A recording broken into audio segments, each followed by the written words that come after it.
नमस्कार, मैं सौरभ शुक्ला और आप देख रहे हैं न्यूज़ 18। बिहार की राजनीति में एक ऐसा नतीजा आया है जिसने सिर्फ बांकीपुर ही नहीं पूरे देश का ध्यान अपनी तरफ खींच लिया। जिस सीट को बीजेपी का सबसे मजबूत गढ़ माना जाता था, उसी बांकीपुर में जनसुराज के सूत्रधार प्रशांत किशोर ने पहली बार चुनाव लड़कर बड़ी जीत दर्ज कर ली। 30वें राउंड की मतगणना हुई, लेकिन शुरुआत से लेकर आखिरी तक प्रशांत किशोर बढ़त बनाए रहे। आखिरी में उन्होंने बीजेपी उम्मीदवार नीरज सिन्हा को करीब 18,953 वोटों के बड़े अंतर से हरा दिया। आरजेडी की रेखा गुप्ता तीसरे स्थान पर। अब सबसे बड़ा सवाल यह है कि आखिर बीजेपी के गढ़ में प्रशांत किशोर ने ऐसा क्या कर दिया कि पूरा चुनावी समीकरण बदल गया। सबसे पहली वजह लंबी तैयारी। जैसे ही बांकीपुर सीट खाली हुई, प्रशांत किशोर ने चुनाव का इंतजार नहीं किया, बल्कि सीधे जनता के बीच पहुंच गए। घर घर संपर्क किया, लोगों से मिले, उनकी समस्याएं सुनी और लगातार इलाकों में सक्रिय रहे। यही मेहनत चुनाव के दिन वोट में बदलती दिखाई दी। इस चुनाव में युवाओं ने खुलकर प्रशांत किशोर का साथ दिया है। माना जा रहा है कि शिक्षा और रोजगार जैसे मुद्दों के साथ साथ नीट विवाद और युवाओं से जुड़े आंदोलनों का असर भी देखने को मिला है।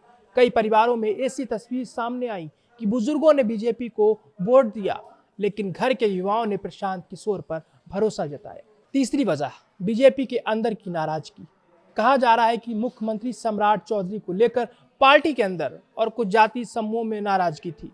इसका असर भी इस उपचुनाव में दिखाई दिया। कुर्मी वोटों का एक बड़ा हिस्सा प्रशांत किशोर के पक्ष में जाने की चर्चा है। कई इलाकों में पारंपरिक वोट बैंक भी बढ़ता नजर आया। चौथी वजह कम मतदान, लेकिन युवाओं की ज्यादा भागीदारी।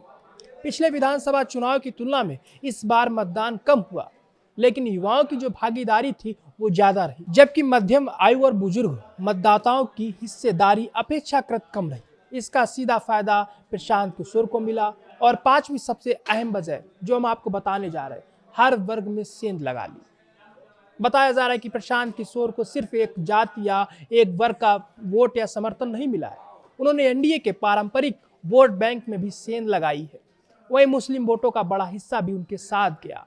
यादव समाज के युवाओं का भी उन्हें अच्छा समर्थन मिलने की चर्चा है। यानी इस चुनाव में उन्होंने कई सामाजिक समीकरण अपने पक्ष में कर लिए।